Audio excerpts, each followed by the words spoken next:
Hi കൂട്ടുകാരെ, നമസ്കാരം. നമുക്കിന്ന് ഗോതമ്പ് പൊടി കൊണ്ട് വളരെ എളുപ്പത്തിൽ ഐസ്ക്രീം എങ്ങനെയാണ് ഉണ്ടാക്കുന്നത് നോക്കാം. പാൻ ആദ്യമായിട്ട് വെച്ചു കൊടുക്കുക. ഒരു ഗ്ലാസ് പാല് ഒഴിച്ചു കൊടുക്കുക. 7 ടീസ്പൂൺ പഞ്ചസാര ഈ പാലിലോട്ട് ഇട്ട് കൊടുക്കുക. ഇതാണ് ടീസ്പൂണ്. 5 ml ആണ് 1 ടീസ്പൂൺ. അതിനുശേഷം പാല് പഞ്ചസാര അലിയുന്നത് വരെ ഇളക്കി.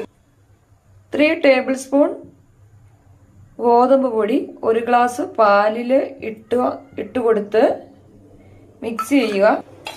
1 ടേബിൾ സ്പൂൺ എന്ന് പറയുന്നത് 3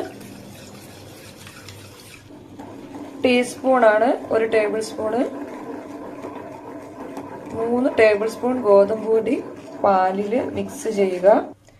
കട്ടയൊന്നും ഇല്ലാതെ വേണം മിക്സ് ചെയ്യാൻ. ഇനി തിളയ്ക്കുന്ന പാലിലേക്ക് നമ്മുടെ ഗോതമ്പ് പൊടി പാല് മിക്സ് ഒഴിച്ചു കൊടുക്കുക.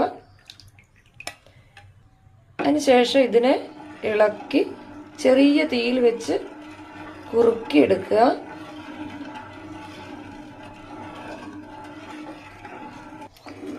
മധുരം ഒരുപാട് ഇഷ്ടമുള്ളവർക്ക് ഒരു 3 ടീസ്പൂൺ പഞ്ചസാര കൂടി ഇട്ട് കൊടുക്കാം.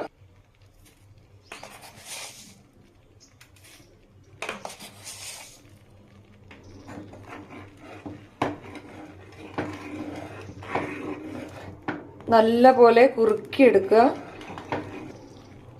ഇതിലേക്ക് നമ്മൾ 1 ടേബിൾ സ്പൂൺ ബട്ടർ ഇട്ട് കൊടുക്കുക.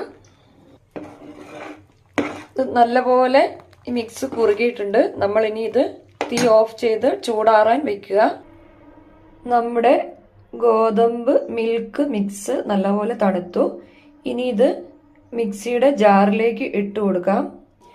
നമ്മൾ ഇതിലേക്ക് 4 ഏലക്ക കുരു ഇട്ട് കൊടുക്കുക. അതിനുശേഷം മിക്സിയിൽ നല്ലപോലെ അടിച്ചെടുക്കുക. മിക്സിയിൽ അരച്ച് നല്ല സോഫ്റ്റ് ആക്കി എടുത്തിട്ടുണ്ട്. ഇനി നമുക്കിതൊരു പാത്രത്തിലേക്ക് ഒഴിച്ചു കൊടുക്കാം. ഇനി ഇത് 5 മണിക്കൂർ ഫ്രീസറിൽ വെച്ച് തണുപ്പിക്കുക. അതിനുശേഷം നമുക്ക് ഇത് എടുത്ത് ഉപയോഗിക്കാം.